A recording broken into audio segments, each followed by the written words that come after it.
बिस्मिल्लाहिर्रहमानिर्रहीम। अस्सलाम वालेकुम व्यूअर्स, कैसे हैं आप? उम्मीद है आप सब खैरियत से होंगे। आज मैं आपको हलवा बनाना सिखा रही हूँ, सूजी का हलवा, जो कि पूड़ी के साथ खाया जाता है और आप इसको वैसे भी बना सकती हैं।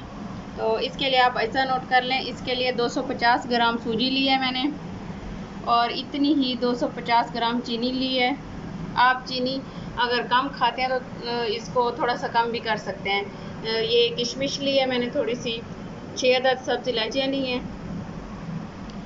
और ये मैंने खोपरा लिया है जिसको मैंने बारीक कद्दूकश किया है। और इसके अलावा मैंने ये 200 मिलीलीटर ऑयल लिया है।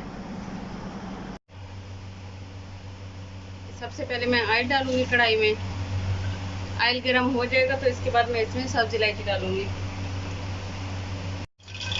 ऑयल गर्म हो चुका है, अब मैं इसमें ये इलायचियाँ इस तरीके से खोल के डाल दूँगी।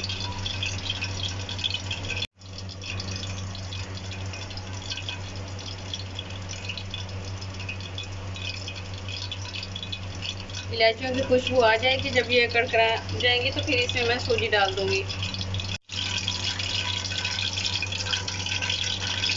इलायचियों की खुशबू आ रही है और इनका कलर भी थोड़ा सा चेंज हो गया। अब इसमें मैं सूजी डाल दूँगी।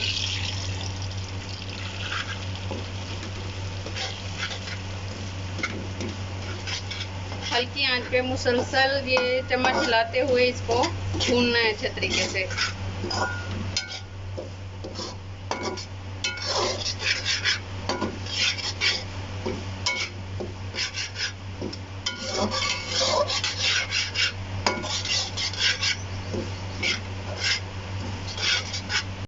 हल्की आंच पे सूजी भून रही है तो दूसरी साइड पे मैंने पानी रख दिया। जैसे ही पानी उबलता है तो मैं इसका शीरा तैयार कर लेती हूँ।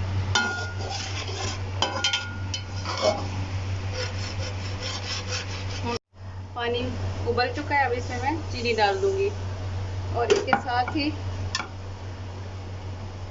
इसमें किशमिश डाल दूँगी और ये खोपरा आधा इसमें डाल दूँगी, आधा मैं बचा लूँगी गार्निशिंग के लिए। ये देखिए व्यूअर्स, सूजी भून चुकी है। इसका कलर इस तरह हल्का ब्राउन होना चाहिए। शीरा बन चुका है। शीरा इसका बिल्कुल पतला बनाना है, 2-3 उबाल है बस इसमें, इससे ज़्यादा नहीं इसको पकाना। अब मैं ये इसमें सूजी में शामिल कर दूँगी।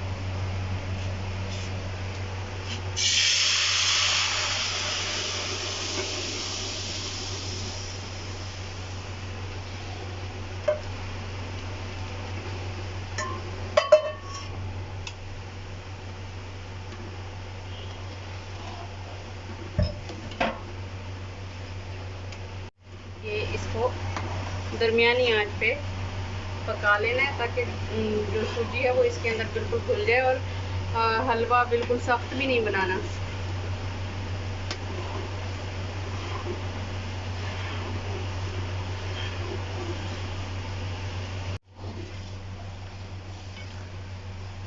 ये देखें, अभी ये पूरी तरह नहीं बना लेकिन ये बनने वाला है।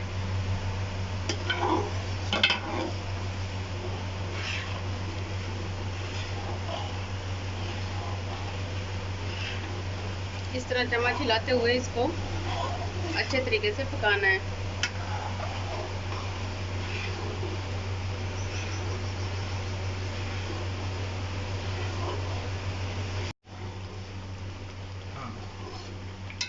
ये देखिए व्यूअर्स, ये तकरीबन बनने वाला है। इसके हलवा बनने की निशानी ये है कि ये कढ़ाई के किनारे छोड़ने लग जाएगा, तो इसका मतलब ये है कि हलवा तैयार हो गया है। ये देखिए, ये हल्के हल्के किनारे छोड़ रहा है। अब हम इसे थोड़ी देर बस पकाएंगे। ये देखें, हलवे ने कढ़ाई के किनारे छोड़ने शुरू कर दिए। अब ये बिल्कुल रेडी है। अब मैं चूल्हा बंद कर दूंगी। व्यूअर्स, अगर आपको हमारी रेसिपी अच्छी लगी हो तो हमारे चैनल को सब्सक्राइब करें, लाइक करें और शेयर करें और बेल आइकन के बटन को प्रेस करना ना भूलें ताकि हमारी हर आने वाली नई वीडियो आप तक पहुंच सके। अब मैं बाकी का बचा हुआ खोपरा इस हलवे पे डाल दूंगी। आप और जो भी मेवा जात इस्तेमाल करना चाहें आप कर सकती हैं।